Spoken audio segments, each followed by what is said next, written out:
स्वच्छ करना है, पवित्र करना है, साफ करना है और उसके लिए द्वार को खोलना है ताकि वो हमारे हृदय के अंदर आए और बसे और हमारे साथ रहे। प्रभु चाहता है, उस समय के लोगों को, इस्राएलियों को ये यीशु मसीह के आने से एक लालसा जागी थी। वो चाहते थे कि अब ये सब कुछ काया पलट कर देगा। उसने कहा कि जो हमारी बार बार बंधुआई में जाते हैं, बार बार हमें बंदी बना लिया जाता है, हमें यातनाएं दी जाती हैं, हमारे बच्चों को सताया जाता है, हम परेशान किए जाते हैं, हमसे गुलामी कराई जाती है। यहूदी भागे भागे फिर रहे थे।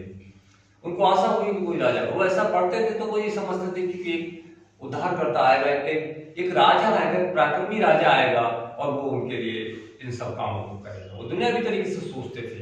और जब यीशु आए तो बहुत से यहूदियों को, बहुत लोग इस बात की लालसा थी कि अब ये हमारे दिन अच्छे आ गए, अब सब कुछ अच्छा हो जाएगा। ये राजा जब अपनी सामर्थ और पावर के साथ जब अपनी गद्दी पर बैठेगा तब हमें शांति मिलेगी, हम निर्भय रह सकेंगे, हमें कोई डर नहीं होगा, हम अपने तरीके से खा पी सकते हैं, हमें कोई सताएगा नहीं।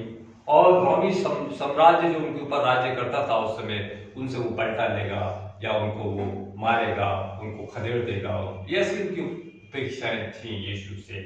लेकिन यीशु सांसारिक रीति से राजा नहीं, वो मन और हृदय को परिवर्तित करने के लिए आया था। वो हमें उद्धार देने के लिए आया था, हमें निजात देने के लिए प्रभु यीशु आया था। हमें इस पृथ्वी का लेकर, तो हमें स्वर्गीय राज का वारिस होने के लिए इस संसार और जगत में आया था। वो आया था इसलिए ताकि वो हमारे पापों के लिए मरे, हमारे अपराधों के लिए कुचला जाए, हमारे लिए जो है वो अपने आप को बलिदान करे, हर एक मनुष्य के लिए, ताकि वो उसके बलिदान से अपने पापों के द्वारा क्षमा पाए और उद्धार पाए।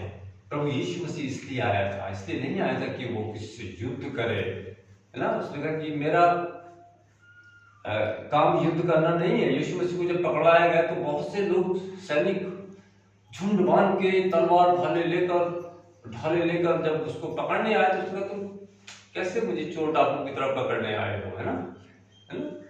मैं क्या मंदिर में बात नहीं करता था, कि मैं तुम्हारे साथ नहीं रहता था, कि मैं तुम्हारे आसपास नहीं रहता था, तुम तो ऐसे आए जैसे मैं कोई चोर हूं या डाकू हूं, है ना। फिर भी जो है हम देखते हैं वहां प्रभु यीशु समस्त मानव जाति का उद्धार करता। उसने कहा, वो चाहता, जब पतरस ने अपने चाकू तलवार से जब उसके कान को काटा, उसने कहा अपने तलवार को मैदान में रख, अपने चाकू को मैदान में रख। तुझे नहीं मालूम है अगर मैं प्रार्थना कर दूं लाखों स्वर्गदूतों की सेनाएं उतर आएगी, है ना। जरूरत नहीं है, लाखों स्वर्गदूतों की, अगर मैं प्रार्थना कर दूं तो लाखों स्वर्गदूतों की सेना उतर आएगी, लेकिन मेरा राज्य इस संसार का नहीं है। तो हमारा प्रभु यीशु इस सांसारिक राज्य के लिए नहीं, परंतु स्वर्गीय राज्य के लिए आया ताकि हमें भी वो वहां ले जाए जहां वो हमेशा हमेशा के लिए रहेगा। वचन को साथ में आशीष दे।